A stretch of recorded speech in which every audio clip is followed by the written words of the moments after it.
and it offers examination coaching for UPSC, CSC, State Public Service Commissions, SSC combined graduate level exams, and CLAT examinations.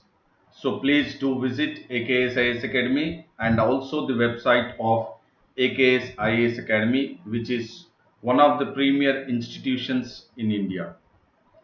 About me, I am Sandeep Bhushan Tumala, and my credentials are: I have 10 years of teaching experience for civil services.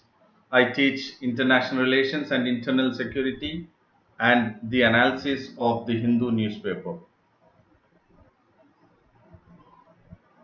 And this session will definitely help you to crack prelims as well as mains examinations, because throughout my session I would be emphasizing on the keywords and the key phrases, wherein these keywords and key phrases will certainly be helpful for you to identify the factual, analytical, and conceptual questions which will be very useful for you in regards to the preliminary examinations. So therefore, by emphasizing on the keywords and the key phrases, we will identify throughout the lecture, that is in daily news analysis at AKS IAS Academy, we will get into the mode of identifying the factual, analytical, and conceptual questions for the preliminary examinations.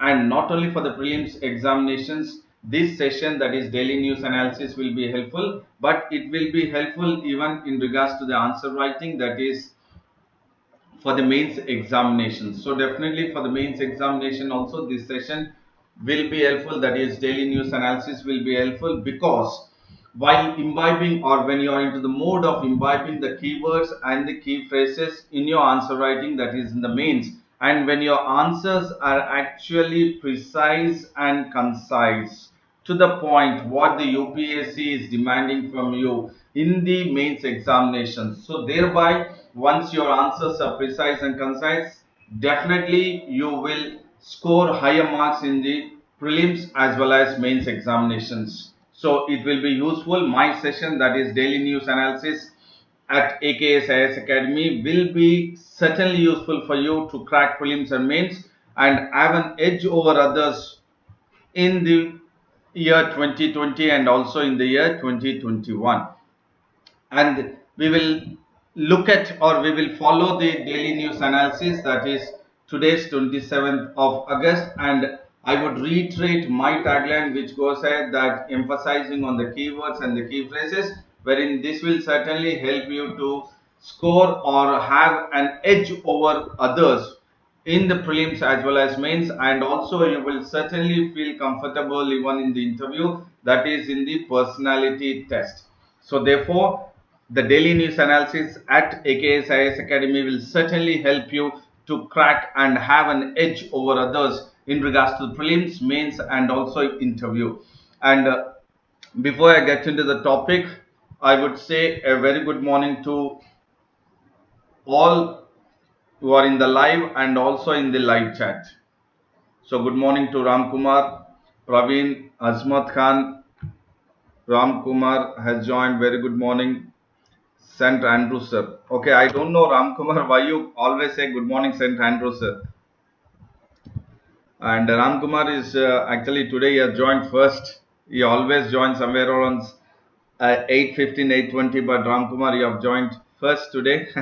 And Azmat, as he said yesterday that he would join, be on time. So definitely you're on time. And then Madhu has also joined. So all of you, a warm welcome, and also who are in the live but not in the live chat, who are in the live but not in the live chat, to all of you, a warm welcome to AKS IAS Academy Daily News Analysis. And D Suvarna is also joined. A warm welcome to D Suvarna also. Naveen, a warm welcome. And the quote of the day is, never give up. Never give up. Why never give up? Never give up because great things take time. Because great things take time. Never give up in your life. When you have started a goal, you have a short-term goal and long-term goal, and when you're working for the success, never give up. Why? Because great things, that is whatever you are doing is a greatest thing, not only great thing, greatest thing, because you're wanting to clear the civil services, you would wish to become the IAS officers, that is bureaucrat. So it is a greatest thing, or it will certainly take time. So when it certainly takes time, do not or never give up. Never give up, because all the great things in the world do take some time, and whatever you are doing, or the purpose, or the path you have selected or picked is also great. So it does take some time. Do have patience, believe in yourself, and then you will certainly have success. And especially here, I would try to mention that the one who are actually in the preparation for almost more than a year, or who have given their prelims examinations, it could be in regards to the UPSC or else in regards to the state public service commissions, but could not clear for whatever reasons, but could not clear the prelims in the UPSC or state public service commissions. Do not give up, because great things take time. To everyone who have given an prelims attempt in the UPSC and also in the state public service commissions or mains but could not clear the mains, do not give up. You will certainly achieve it. Maintain consistency, believe in yourself, you will certainly achieve, you will be a successful person.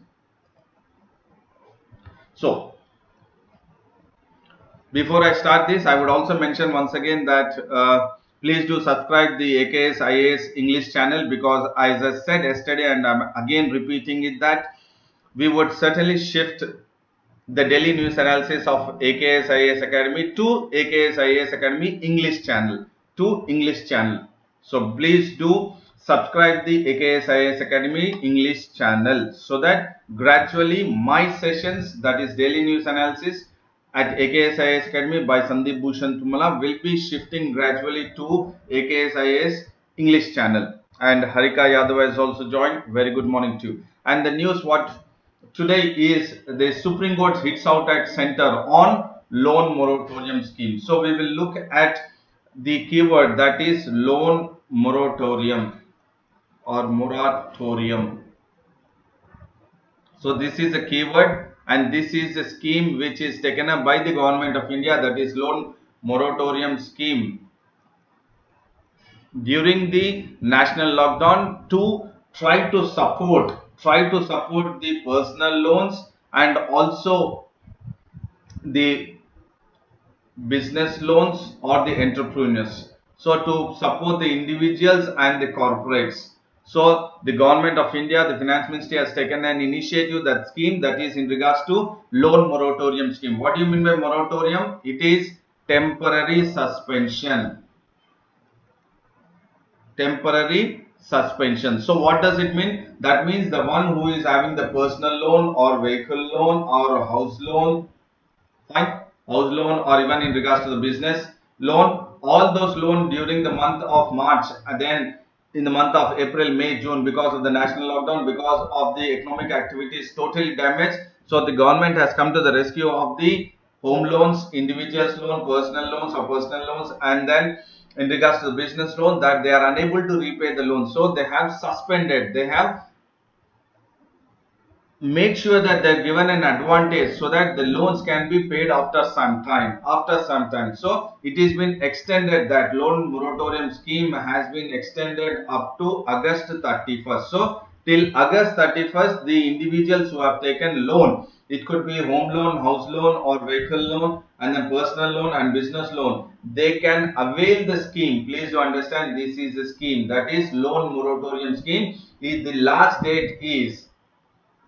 last date for the loan moratorium scheme is August 31st. But this is being taken up by the Supreme Court because a petition is filed in the Supreme Court in regards to the interest on interest. Please do understand, interest on interest. So this, okay, Madhu says temporary exemptions on interest and principal amount. Yes, here the point is in regards to the principal amount and also the interest. But the Supreme Court has its out at the center, especially focusing on the interest on interest. So Supreme Court is asking what will be, I mean the individuals, I mean after August 31st, will they have to pay, will there be an interest on interest? Please do understand, this concept is important. Well, the Supreme Court is saying that whether the individual should pay interest on interest. This is very important, interest on interest. So generally you have the, for the loan is calculated in regards to your principal amount, and then in regards to your interest. Fine. So here the Supreme Court is asking to the center whether after August 31st, once the loan moratorium scheme dates ends, will the loans interest will be calculated interest on interest, whether there will be calculations on interest on interest. This is a keyword. This is a keyword. In the entire discussion, the Supreme Court is asking on the loan moratorium schemes to come up with an affidavit by the center which it would decide on the interest on the personal loans, vehicle loans, or in regards to the house loan or business loans. So the Supreme Court has criticized the government, that it is saying that the government of India is, it is criticizing. Who is criticizing? The Supreme Court is criticizing whom? The government of India, that it is hiding behind, please do understand, it is hiding behind RBI. So when RBI is actually into the extension or else loan moratorium scheme will be actually taken up by the RBI, but it is the government which has to take decision on the interest which it will be calculated by the RBI. So the government of India, further finance ministry, and further RBI. Please do understand. So RBI has come up with a scheme, that is in regards to finance ministry, and with the through the RBI it has come with the loan moratorium scheme. Fine. So in the loan moratorium scheme, interest on interest should be decided by the government. So the Supreme Court is saying that do not hide. It is saying to the government of India, do not hide behind RBI.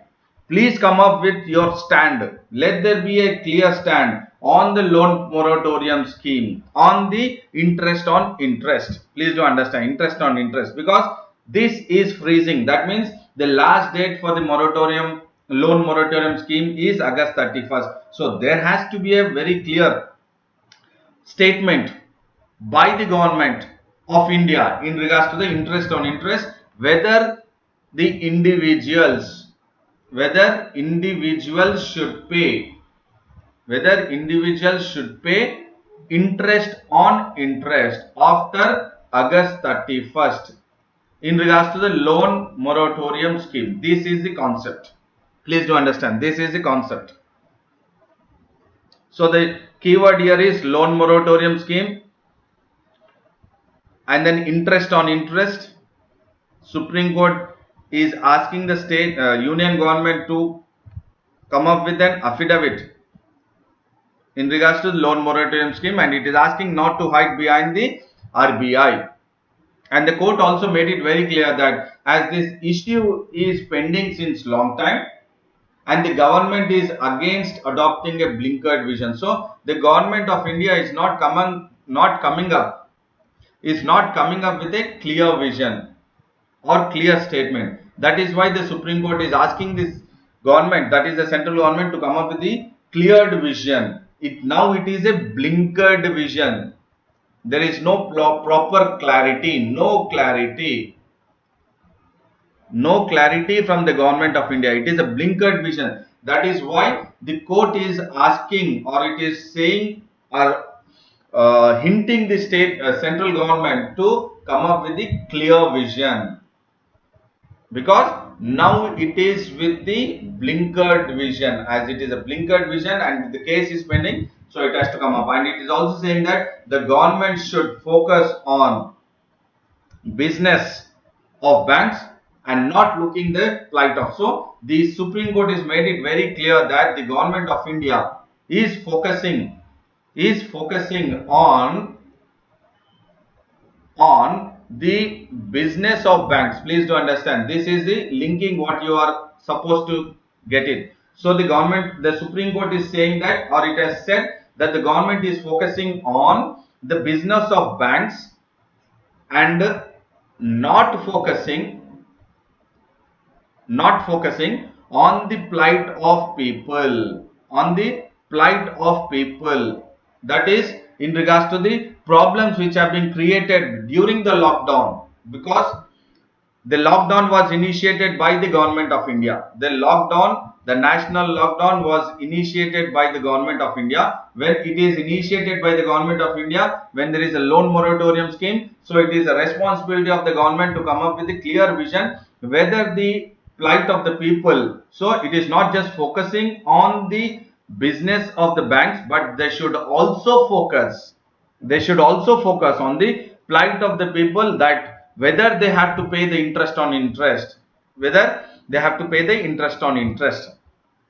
And what is the very important point which the Supreme Court has said to the government of India is that they have to come up with the clear vision based on the Disaster Management Act. Please do understand. So the Supreme Court is very clearly saying that this central government is empowered to take any kind of independent stand or a clear vision or a clarity of statement in regards to the loan moratorium scheme, especially on the interest on interest, as per or under what? Under Disaster Management Act. So we have another keyword called as Disaster Management Act 2005. Fine. And the Supreme Court has said to the government of India that it is giving time up till September 1st of 2020, that is another couple of days, to come up with a detailed affidavit, to file a detailed affidavit to this court. And the court is saying that the Supreme Court is now really worried about the banks. Please do understand this concept about the banks and also about the borrowers, because the Supreme Court is asking this central government and giving time up to September 1st to file a detailed affidavit on the loan moratorium scheme, especially on the interest on interest, to the people after the deadline of the loan moratorium scheme, that is August 31st. And the Supreme Court says this, it is wanting to strike a balance. Between banks and borrowers. This is again very important keyword, to strike a balance between the interest of the banks and the borrowers. Okay, so I think the keywords you are able to focus, which are the keywords you need to identify here, and I have said you which one you have to focus. And once again, so the government is at a blinkered vision, so it has focused on the clear vision, and the government is just focusing on the business of the banks but not focusing on the plight of the people who are financially dented because of the national lockdown. And then the Disaster Management Act is a keyword, and then it wanted to come up with a detailed affidavit, and then it wanted to strike a balance. The court wanted to strike a balance between the interest of the banks and the borrowers. And Divi Prasad has joined, Gautik Vihan has joined. A warm welcome to both of you to AKS IAS Academy. And Divi Prasad has said, sir, the Hindu paper, how many months you have to read for prelims? Okay, generally it is 12 months is recommended. 12 months, 1 year. And if you are already in the preparation, so it's always good for 12 to 18 months, because there could be couple of questions which would be beyond 12 months. There could be couple of questions wherein they would try to get into the background of the issue. So when they are getting into the background of the issue, probably it could be 12 to 18 months, or sometimes it could be 2 to 3 years or 3 to 5 years also. So it all depends upon how best you are picking up the background also, if you are just into the preparation, or just you have been 12 months. or 1 year into preparation, or you are just started. So what is important is the background is very important, which it will be useful for the prelims and also for the mains examinations. So I hope Divi Prasad has understood the point, or I have cleared your doubt. Good job has also joined. A warm welcome to you. Good job. And the other news is that the Tigers to dance in cyberspace this Onam. So we will look at this celebration, and the keyword here is Pulikali, or it is a tiger dance. So here the keyword is Pulikali. So Pulikali, or the tiger dance, is the Kerala State Cultural Festival. So this is Kerala's State Cultural Festival, State Cultural Program you can take, and this festival is Onam Festival. Onam Festival. So this celebration, State Cultural Festival celebrations on the Onam Festival is specifically in Thrissur. So this is very important for prelims point of view. So look at this, I am taking it 1. Pulikal is the celebrations or a dance form or a tiger dance, it is called as. So 1, and then it is a Kerala based on which festival? Onam Festival. Second point, and celebration where? Thrissur. 3. So 3 right now you have for the prelims point of view. And generally around 14 human tigers will be decorated by bright yellow and with black strips, which are almost look like big cats, that is like tigers. So they will be decorated with yellow and black stripes, which will look as a big kite, that is in regards to the tigers, and they will reach the residence with their wild dance. So this is a wild dance and it is a street pageant. So this is what, again this is another point you are getting it. It is a street pageant, that is a performance. So Pulikali is a tiger dance. It is a Kerala state culture, and it is actually performed on the Onam festival, and the celebrations are in Thrissur, and it is a street pageant. And what generally it happens is on the streets, see, look at this, you can see this, on the streets this celebration takes place, but because of the COVID-19 pandemic situation, this will now go online. This is very important. So which among the following performance have been recently been taken up in online? So this will, Pulikal is now online, and it will actually, the celebrations take place on the 4th day of Onam, 4th day of Onam festival in Kerala, or their New Year celebrations, Kerala's New Year celebrations. So it is on the 4th day, and this is online, and not only online, it is also on the Facebook. So who is the one who is actually getting into this mode? There is a Samiti. There is a Samiti for it. So it is Ayantol Desham Pulikali Samiti. So this again, please do take it into consideration. Probably it could be a probable question in regards to the history and culture, Indian history and culture, for the prelims point of view. Please do understand, that is why I have taken this.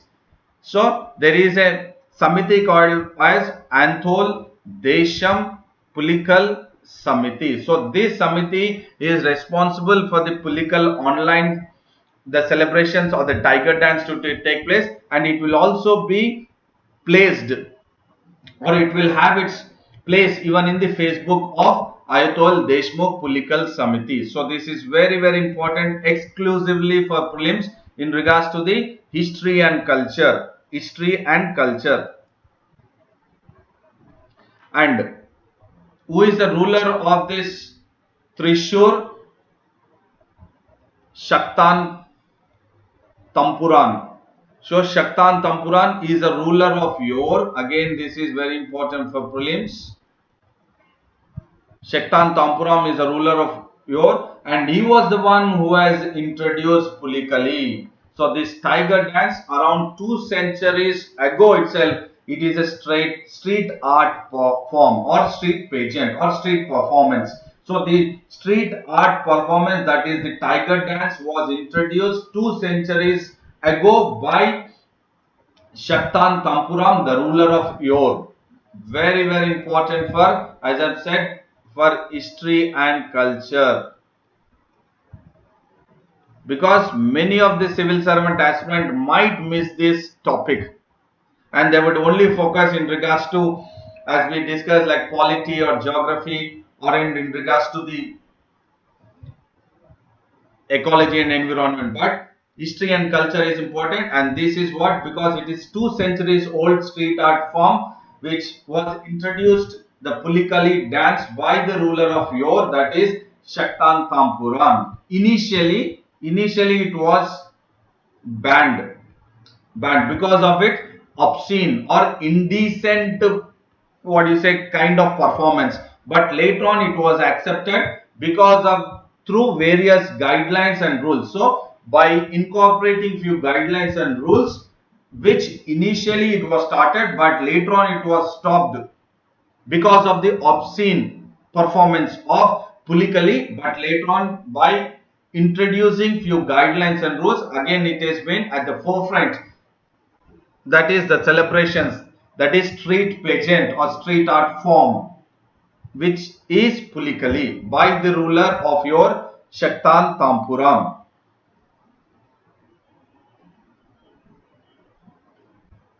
So we will look at, this is an additional information I am giving here, which could be again probable question, because it is not just we will look at what is in the newspaper, but we will try to again get into more of depth of information. So we will also look at about Shaktan Tampuram. So Shaktan Tampuram, his name is Ramavarma IX. Please do understand. His name is Ramavarma IX or Ramavarma Kunjipila Tampuram. Ramavarma Kunjipila Tampuram, popularly known as Shaktan Tampuram. So Tampuram is his last name, Tampuram. So yeah, the prefix of Tampuram is Shaktan. Shaktan. What do you mean by Shaktan? Shaktan means powerful. So he is powerful Tampuran. He was the ruler of Kingdom of Cochin. So what is important is his name Ramavarma XI, and his name is also Ramavarma Kunjipila Tampuram, and he is called as Shaktan, and the meaning of Shaktan is powerful, and the ruler of the Kingdom of Cochin. And today it is the Kingdom of Cochin today is the city of Kochi, which is in Trishur, and it was part of the Kingdom of Cochin, as I said. And this is the palace of Shaktan Tampuram. This one, palace, and he is the ruler of Yor, Shaktan Tampuram, who has introduced the Pulikali street art form 2 centuries ago. So he has ruled from 1751 till 1805. Could be again part of history, I am saying. Ramavarma II.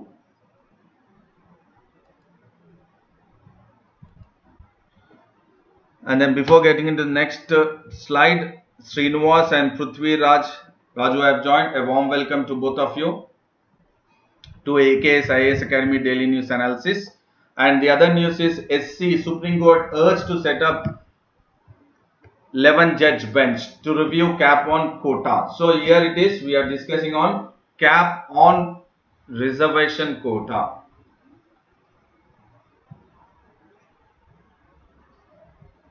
So the keyword here is cap.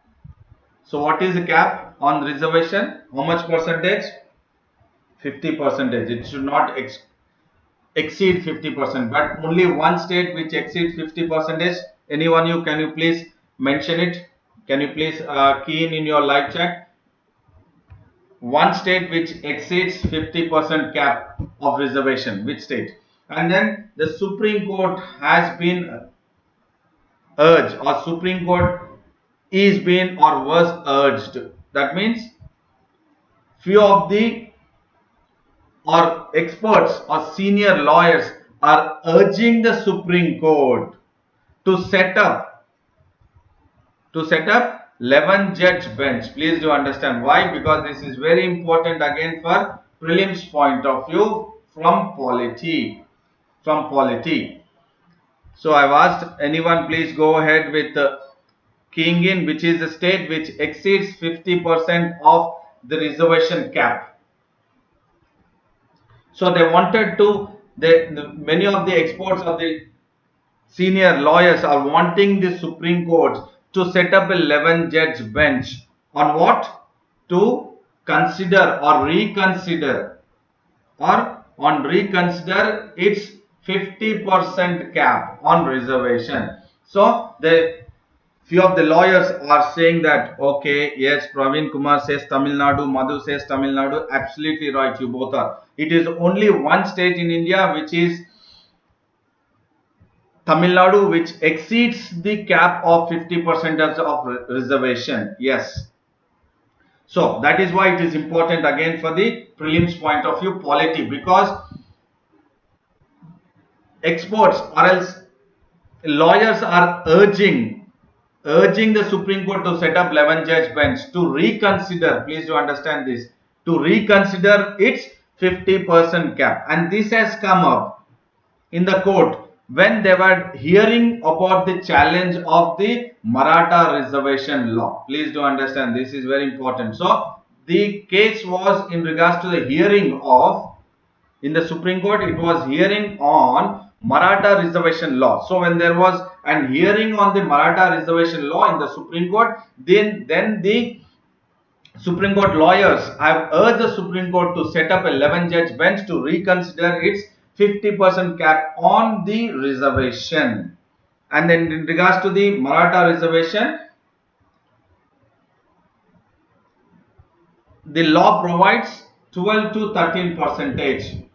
The law provides 12 to 13% of quota to Marathas in Maharashtra. And this has breached, when they are giving 12 to 13% of reservation to the Maratha in the Maharashtra, so that is breaching 50% of cap. That is breaching. Please do understand. That means it is exceeding, when the Maharashtra government is providing 12 to 13% of reservation to the Marathas in Maharashtra, that is breaching, or it is exceeding. It is exceeding 50% cap. 50% cap. So then in that regards, the lawyers are asking the Supreme Court, urging the Supreme Court to set up a 11 judge bench to reconsider its 50% cap. Why? Because in 1992 there was a hearing by the Supreme Court that the reservation should be capped to 50%, and this was taken up by 9 judge bench. Please do understand, 9 judge bench, and this is called as Indrashani case. The one who has delivered this is Indrashani case. So the Indrashani case, in the year 1992, the Supreme Court has capped 50%, and that was the bench. The size of the bench was 9. Please do understand, the size of the bench in 1992 was 9. That is why now the Supreme Court lawyers are urging the Supreme Court to set up 11 judge bench. So they wanted to increase the size from the 9-judge bench which has delivered the judgment in 1992 Indrashani case to 11-judge bench. So this is very important, increasing the size. And it wanted that 11-judge bench should reconsider rather than restricting itself to the Maratha law. So now the Supreme Court, which will focus on the Maratha 12% or 30% quota, should not just fix it to the Marathas, but they should, rather than that, they should constitute a 11-judge bench to look into the ceiling of 50%, which was capped in the 1992 judgment by the 9-judge bench in the Indrashani case in regards to the reservations. So this is a very, very important topic in regards to the polity, and again in regards to the Supreme Court verdicts on the reservation. 9-judge bench to 11-judge bench is been recommended.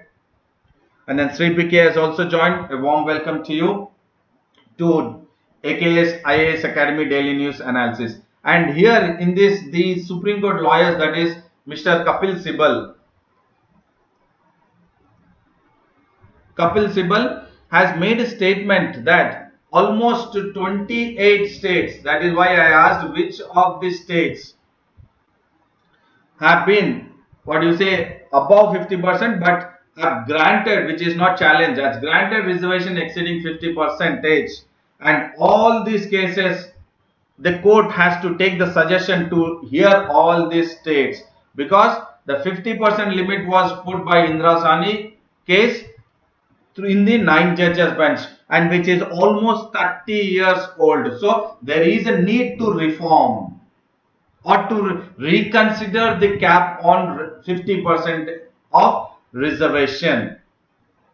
And it says that this is very important. Kapil Sibal is making a statement that the Supreme Court should revisit what he is trying to say. Revisit what? The recent developments. So what are the recent developments that are really necessary, that you need to focus as a civil servant aspirant? Yes, it is in the 9th schedule, no doubt about it. Yes, Madhu, very good, very good.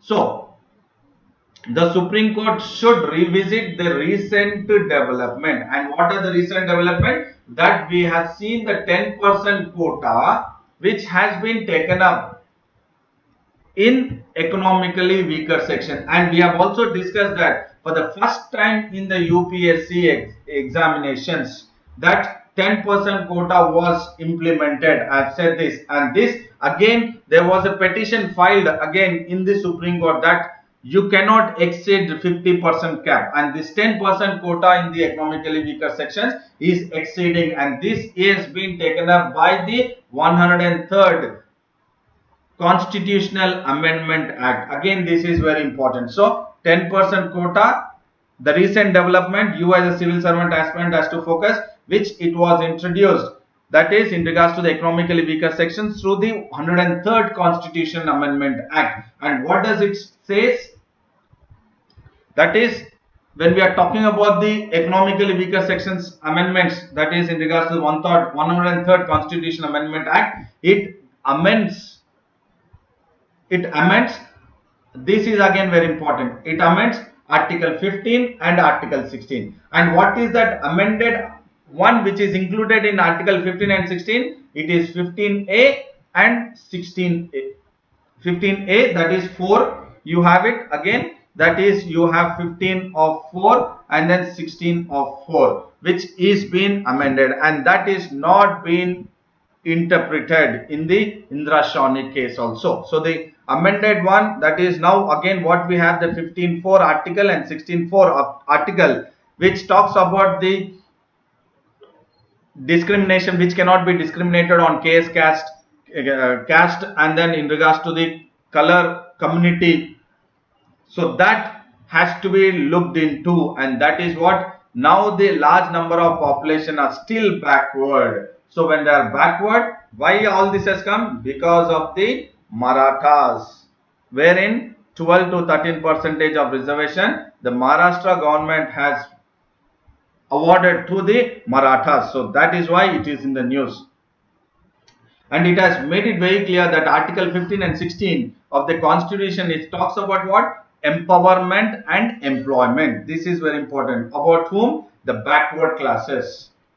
About backward classes. So Article 15 and Article 16 entailed both empowerment and employment to the backward classes. But Article 15.4 and Article 16 of 4, which was not interpreted by Indira Shahni case. So thereby the 9 judges bench of Indira Shahni case, now it has to be constituted with 11 judges bench, and it should reconsider the 50% cap on reservation. That is what the lawyers are urging the Supreme Court. So here the keywords what you need to focus is 10% quota for economically weaker sections. The recent development, that is through 103rd Constitutional Amendment Act, and which are pertaining, the articles are 15 and 16, which entails empowerment and employment, and then increase that number of 9 judge bench which has taken place in the Indira Shahni case in 1992 to increase it to 11 judge bench. And now this case was actually taken up and it was hearing the Maratha reservation law, wherein 12% to 13% quota for the Maratha community was being awarded by the Maharashtra government, which has breached 50% quota. And that on that basis, Kapil Sibal is saying that not just restrict the judgment in regards to the Maratha law, but extend it to further reconsidering of the 50% cap on the reservation across India, and do reconsider with setting up of 11 judge bench. So this is very, very important in regards to the prelims point of view for polity. And then we will look at another news in regards to the international relations. And this is purely based on the prelims point of view. So here when we are talking about, as I said, prelims IR can be static one or the dynamic, that is current one. You need to segregate this always. Static is conventional, and the current, the dynamic. So this is in regards to the international relations, prelims point of view, current, dynamic. So Israel strikes Hezbollah post. So there is an warlike situation. The airstrikes have been taken up between Israel versus Lebanon. So Lebanon, when we are looking at, Israel is striking at Lebanon, especially in regards to the Hezbollahs.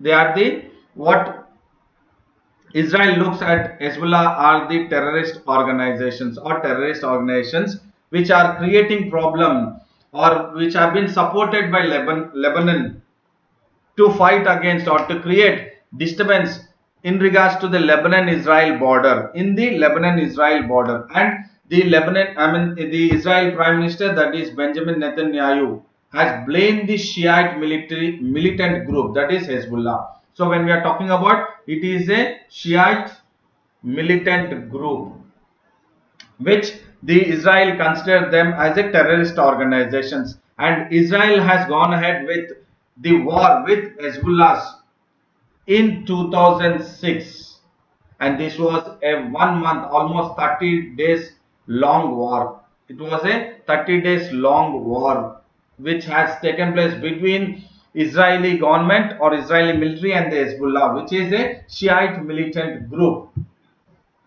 And here when we look at this incident has come up when Israel is actually going ahead, or Israel wanted reforms. They wanted the reforms in the UN peacekeeping force. So Israel is wanting, or they are calling for the reforms in the United Nations peacekeeping force, but Lebanon is rejecting it. The peacekeeping force, which is been initiated or taken up by Israel is been rejected by Lebanon, and thereby Hezbollah are causing concerns, or they are striking across the border between Israel and Lebanon. So Hezbollah are the one who are, what Israel says or Benjamin Netanyahu says is that it is the Lebanons who have first fired across the border into Israel. That is why Israel is now launching a strike against Hezbollah post. And this is actually taking up at the junction wherein Israel is calling for, it wanted a reform in regards to the United Nations peacekeeping force between Israel and Lebanon, but Lebanon is not really accepting, or they have rejected the United Nations peacekeeping force. So UNPKF is also very important in regards to the static point of view in regards to the IR. And here the Israeli army had earlier had that security incident which has taken place at Manara. So why it is now we are focusing again, as I said, this is dynamic or current related, is contemporary or current related, is that this entire the cross border or firing is taking place at a place called the border between Israel and Lebanon, and that place is in news. Please do understand, Manara is at news. Manara, a kibbutz near the, it is, Manara is what? It is an UN demarcated border. Again, this is again very important for current international relations, current issues in regards to the international relations. So it is a UN demarcated border. Manara, N-A-R-A, is a UN demarcated border between Israel and Lebanon. And because of this again firing which has, or airstrikes by the Israel towards the Hezbollah post, now the Lebanon top security body, or else the Lebanon Supreme Defense Council, have decided to file a complaint. Where, please do understand, file a complaint in UNSC, United Nations Security Council, that against Israel, that it is going ahead with the airstrikes into Lebanon onto the Hezbollah post. So this is again very important. International relations, current affairs, fine. Based on IR only I am saying, because you have the UN demarcated border which is Manara, and this can be again asked in prelims based on the geography map based questions, which is again part of international relations, because it is an issue which is taking place. And now we will focus this, because Lebanon, Israel, and you have here the Gaza Strip, that is Gaza Strip or Palestine, fine. All the three countries, there might be a question on the geography map based, that which are facing towards Mediterranean Sea, which among the following countries are not facing towards or not having the coastline of to Mediterranean Sea. So here in this case it is Lebanon, Israel and the Gaza Strip, that is part of Palestinian. So Gaza Strip and West Bank, Gaza Strip and West Bank are the Palestinian area, and Israel is Jews.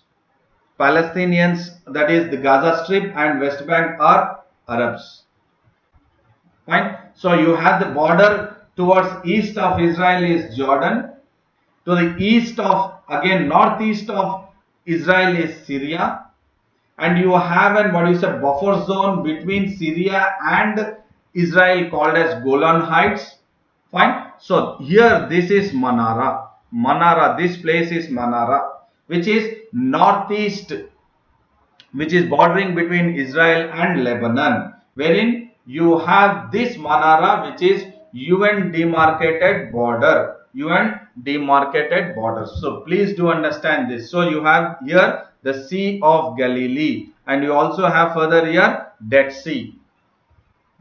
So all this why I am saying is because based on the geography map based, but it is in news in regards to the international relations. It is in news in regards to international relations, but the question can be framed by UPSC based on geography map based, geography or world geography. So whenever you are focusing on the international relations, you should be well versed, or you should get acclimatized to getting into the mode of world geography, and also along with that world history and world geography. Fine. So here the entire map based I have put forth for you, and the recent one Beirut. Why Beirut is in news? Please do let me know why Beirut is in news. So it could be a question because it is in news. So there could be a question again in regards to the geography map based. And there is another news which talks about India risks stagnation if GDP doesn't grow over 8% annually. So what is that we need to focus here is again a report. A report by whom? McKinsey. McKinsey, explosion ammonium nitrate. Yes, absolutely. Explosion ammonium nitrate. Warehouse fire accident. Beirut, port city. Yes, absolutely right. Madhu and Shravani. It is a port city and a lot of destruction. Destruction has taken place. Yes, very good. And the McKinsey Global Institute, MGI, has come up with a report.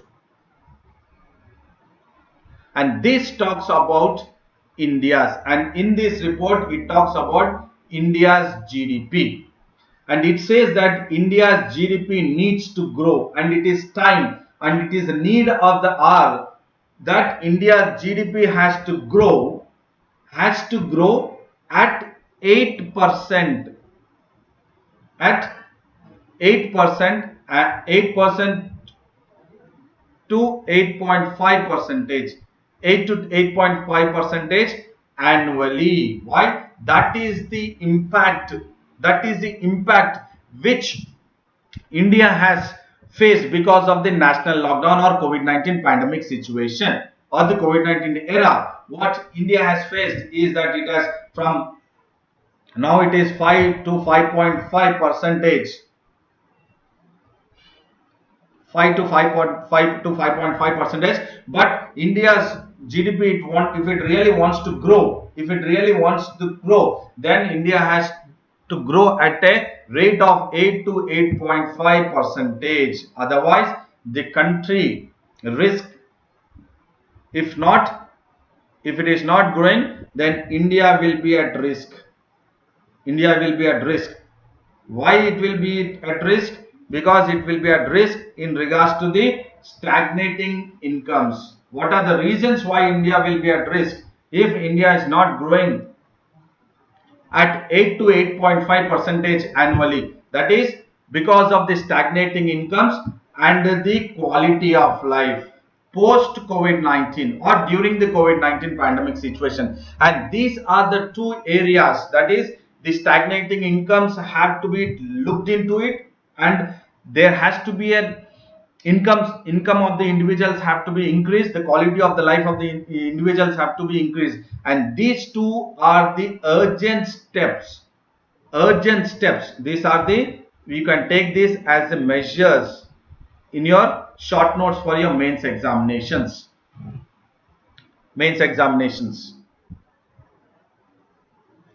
Yes, Gautik said at the port. Yes, it is a port city, Beirut. So stagnating incomes, quality of life are the urgent steps which has to be taken by the government so that the GDP will grow from 8 to 8.5 percentage. Otherwise, it is very difficult, and the government, that is India, has to come up with the reforms. Reforms are the need of the hour. reforms are the need of the hour. That is, the reforms have to be very successfully taken in another 12 to 18 months. 12 to 18 months. Why? Because these reforms, when we are talking about these reforms are in regards to increasing productivity. So the aim of the reforms is in regards to the increasing productivity. So definitely there has to be productivity increase and creating jobs. These two are very, very important. You can mention them as the measures, slew of reforms, what you would put forward, that how India can improve its GDP annually at 8 to 8.5 percentage. That because of the challenges are what? Here, these are the challenges and these are the measures. Challenges are stagnating incomes and the quality of life has also reduced. And for that, what is the urgent step? The measure, that is the productivity has to be increased and the job creation has to be done. So that would be part of the reforms taken up by the government in the next forthcoming 12 to 18 months, so that the India's GDP will grow at 8 to 8.5 percentage, which is now at 5 to 5.5 percentage.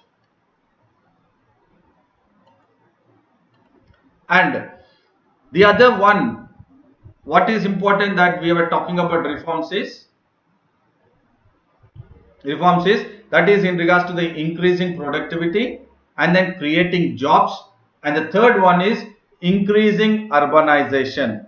And because there is increasing urbanization and population trends, what is important is there will be 90 million additional workers in search for non-firm jobs by 2030. So because of, the reforms have to be taken place, or else what will happen is, because of the increasing urbanization and increase in the population, this will hit very badly in regards to the increase in search of non-firm jobs.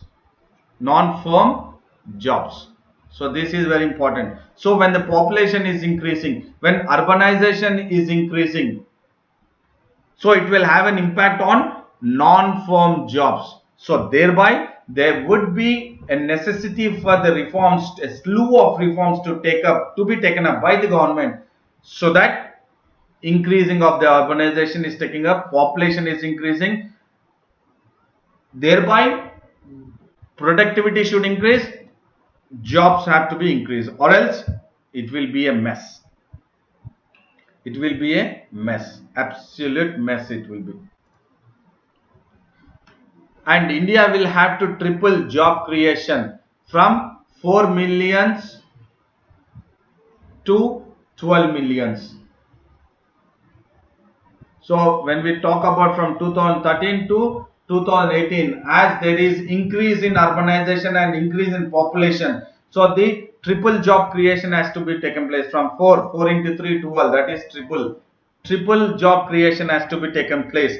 And definitely what the McKinsey is talking about in its report is that the government has to focus on manufacturing. The government has to focus on manufacturing and construction sectors. So these two sectors, the government has to focus and then create or make sure that the job creation is well done. That is in regards to the triple job creation, especially focusing on manufacturing and construction. And the reforms, when we are talking about it, it should focus on, as I said, on the manufacturing, real estate, and also on agriculture and healthcare and the retail sector. So these areas the government has to focus, that its slew of reforms are taking up in manufacturing sector, construction sector, agriculture sector, health sector and retail sector. So all these sectors have to be taken into consideration, that the reforms are being taken up, so that the increase of job creation tripled from 4 millions to 12 millions, it will be successful one. And then when they are creating, this will have a positive effect on regards to the flexible labor market, enabling efficient power distribution. And what the MGI also says is that in its report that the reforms, when we are talking about the slew of reforms in manufacturing, construction, agricultural, healthcare and retail structure, 60% of the reforms should be undertaken by the states in India, and 40% of the reforms should be taken up by the center. So the states do have the maximum role in making sure that the India's GDP or India's growth would surge from 5 to 5% to 8%. So this is very important report which is being put forth by McKinsey. So as I said yesterday, what is important is that you need to get into, yesterday I was talking about, you need to focus, you as a civil servant has to focus on the reports, annual reports as I said, and indices. Yesterday I made this point. So yesterday I was talking about RBI report, yesterday was RBI report, annual report, and now today we are talking about McKinsey Global Institute report, and indices as I was talking about yesterday in regards to the World Economic Forum or World Bank or IMF, or in regards to the any rating institutes as I was talking about S&P or Fitch rating, so or else Moody's. So all these are very important for prelims point of view. So this will certainly help you to have an edge over others in prelims and have a better conceptual understanding in writing the mains answer. So this is very important. So the reports and indices from various, as I have been saying yesterday and today, have to be taken into consideration so that you will definitely be comfortable in prelims and also mains. You will have a better knowledge in writing a precise and concise answer. So Madhu was saying, make in India skill up, make in India skill up India and Atmanirbhar Bharat. Okay, yes, absolutely. So when we are talking about manufacturing, real estate, agriculture, health sector, healthcare, retail sectors, all there they are focusing on the slew of measures should be within India, so that there should be job creation. And just to recapitulate it, what we have discussed, so this is in regards to the loan moratorium scheme, which the Supreme Court has asked this center to file an affidavit. So this is again in regards to the polity point of view and also the government welfare schemes. So loan moratorium scheme is the scheme welfare of the individuals and also business, and this is in regards to the history and culture. We have looked at this from prelims point of view, history and culture, and Supreme Court this again in regards to the polity point of view.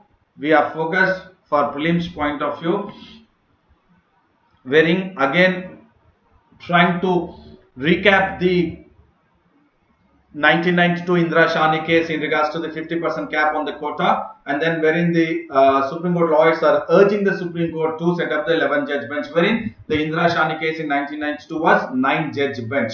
And then here again in regards to the international relations for current affairs point of view, and which could be again in regards to the geography map based questions for prelims point of view. Fine. And then India is, this is in regards to the economy point of view, again focusing on how we are definitely looking at the reforms. The government has to take reforms in various sectors, so that there is a need for job creation. There is a need for job creation. So we are focused on all this, and I hope all these are informative. All the discussion in regards to prelims and mains was an informative and knowledgeable session in regards to the DNA of AKS IAS Academy Daily News Analysis. So I would thank you and I would say goodbye.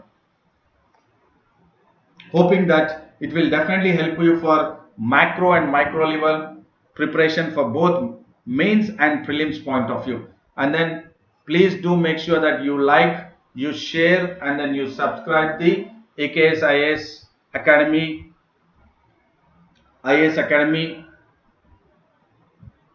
YouTube channel.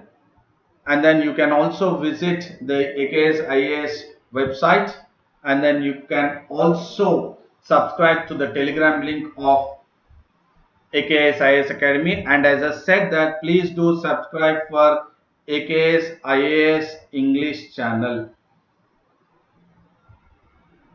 As I said, gradually we will shift, that is the daily news analysis by me. We will shift it from this channel what you are watching now, YouTube channel, to AKS IAS English channel, so do consider and then subscribe the AKS IAS English channel. And as I said that you also have my recorded daily news analysis in the AKS IAS English YouTube channel, and then I would say in regards to the daily news analysis, again, see you tomorrow at 7:30 a.m. And as I continuously say that please do stick to your consistency in regards to preparation, stick to your schedule, and then take care of your physical and mental health. And then do not forget to subscribe. Subscribe the AKS IAS English channel. And then I would say thank you to all. Thank you all and all the best.